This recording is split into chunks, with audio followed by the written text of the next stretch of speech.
This podcast discusses a second evidence-based practice for students with Down syndrome.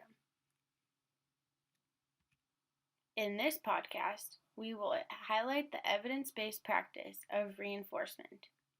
There are 3 sections to this CAP. Section 1, Background of Reinforcement. Section 2, Relation to students with Down syndrome. Section 3, Examples of Reinforcement. Let's begin with Section 1, Background of Evidence-Based Practice, Reinforcement. Reinforcement is a foundational practice that can be paired with other evidence-based practices.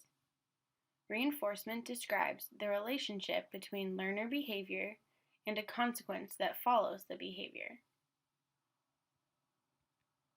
The goal of a reinforcer is to increase the likelihood that the behavior will occur in the future. Therefore, reinforcement should be highly motivating to the learner.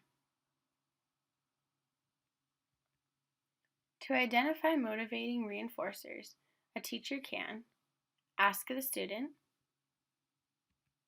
have them fill out primary and secondary reinforcement sheets, or simply observe the student.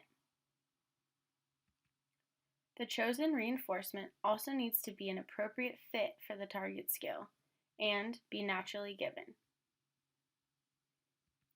Reinforcement should eventually be faded. It is important to fade the reinforcement before it potentially loses its enticement. Let's move on to Section 2, how it relates to students with Down syndrome. Students with Down syndrome may need more encouragement, acceptance, and positive feedback than typical peers.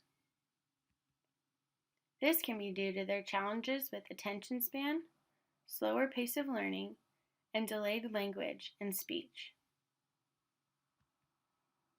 They may also have developed coping mechanisms, such as passive behavior, avoidance, or learned helplessness. They may also depend on external cues, external locus of control. Pause here and answer the questions. What is reinforcement? Why is reinforcement effective for students with Down syndrome? Take a minute to answer the questions.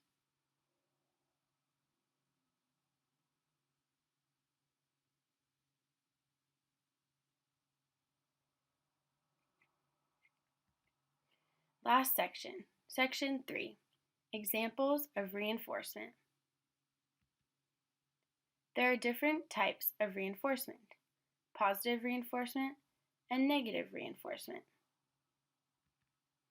Positive reinforcement is adding stimulus following the behavior to make the behavior occur again. For example, giving a student an M&M and verbal praise after exhibiting correct behavior. Negative reinforcement is the removal of stimulus in order for the behavior to occur again. For example, turning down the volume or noise in a classroom for a student to continue to work. There are also different levels of reinforcers. Primary reinforcers are tangible rewards, such as food or a toy. Secondary reinforcers are the ones that are learned, like verbal praise and social recognition. Remember, when pairing a secondary reinforcer with primary positive reinforcers, it can be a powerful combination to getting the desired results. Intrinsic reinforcement means that the child will start to evaluate themselves and their own behavior. They reward themselves in some manner without outside reinforcement. As this is not always possible for a child with special needs, it's important to use as many primary and secondary reinforcers as necessary to get the desired results. Next, we will look at a student-specific example. Target student uses a cash-out system for reinforcement. A cash out is given when a student earns enough tickets by working hard or exhibiting correct behaviors. The system entails 3 cash outs a day, earning 25 tickets for 1 cash out. Implemented for a specific student for her short-term attention span. She has trouble with independently demonstrating the key details of a text. With the reinforcement of the tickets, she is able to stay checked in and can answer the questions. Pause here and answer this question. What are 2 examples of reinforcement used in the classroom for students with Down syndrome?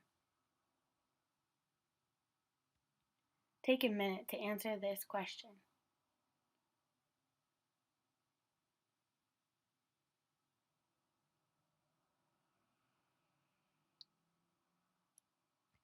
To end, here is a brief summary of this podcast. Reinforcement increases the likeliness the behavior will occur again. There are 2 types of reinforcement, positive and negative reinforcement. There are levels of reinforcers, primary reinforcers and secondary reinforcers. Reinforcement helps a student increase self-esteem, appropriate behaviors, and on-task behaviors.